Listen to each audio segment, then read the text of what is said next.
If you're so smart, then translate it. The billionaire's voice sliced through the golden afternoon like a blade, sharp enough to silence the clinking glasses and soft piano music drifting across the restaurant.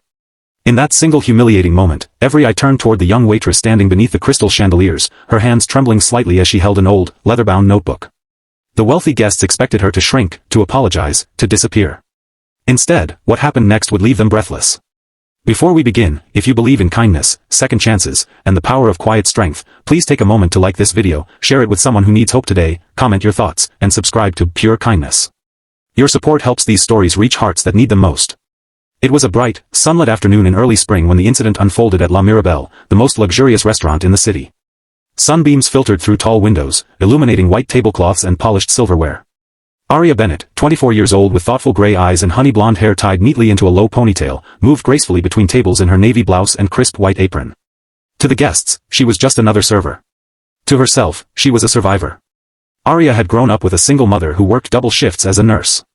When her mother passed away 2 years earlier, Aria found among her belongings a small leather notebook filled with handwritten lines in an unfamiliar script.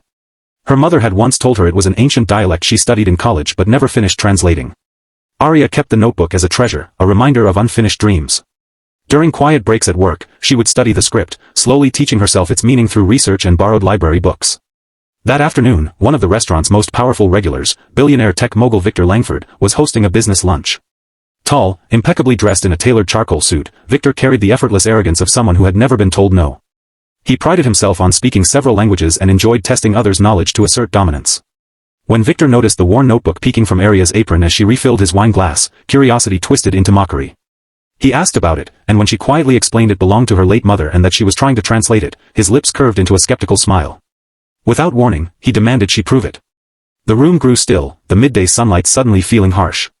He expected her to falter. Instead, Aria opened the notebook with steady hands. Her heart pounded so loudly she feared it would drown her voice.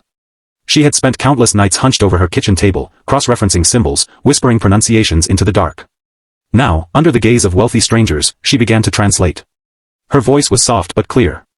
The script, she explained, was an old regional dialect used centuries ago in coastal villages. The passage spoke of resilience, of a mother telling her daughter that true wealth is measured not in gold but in kindness and knowledge shared freely. As Aria spoke, the arrogance drained from Victor's face. The dialect she described was one he recognized from his own grandmother's homeland, a language so rare that few scholars even acknowledged its existence. The guests watched as Victor's posture stiffened. He asked a question in the dialect, testing her. Without hesitation, Aria responded fluently. Gasps rippled across the room. The billionaire who had mocked her now stood frozen, confronted not only by her intellect but by the quiet dignity she carried despite his cruelty. But what truly shattered him was the final line she translated from the notebook. It was a dedication written by her mother years ago, for my daughter, Aria, whose mind will one day shine brighter than any empire. Her voice trembled then, not from fear, but from emotion. The restaurant, once filled with clinking glasses and low chatter, felt sacred in its silence. Victor lowered his gaze, something unfamiliar stirring in his chest. He had built companies, acquired fortunes, and crushed competitors without remorse. Yet in this young waitress's steady courage, he saw the humility he had long abandoned. In front of his colleagues, he did something no one expected. He apologized. Not with grand theatrics, but with sincerity. He admitted he had underestimated her. That afternoon marked more than a public apology.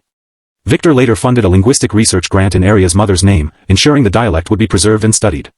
He offered Aria a scholarship to continue her education, but she accepted it on one condition, that the program also support students from low-income families who carried hidden talents, just as she had. As sunlight faded into a warm golden glow outside the restaurant windows, Aria returned to her duties, but something had shifted. The guests no longer saw just a waitress. They saw a young woman whose quiet perseverance had humbled a billionaire. If this story touched your heart, please like, share, and comment to let us know. Your engagement helps spread messages of hope and compassion to the world.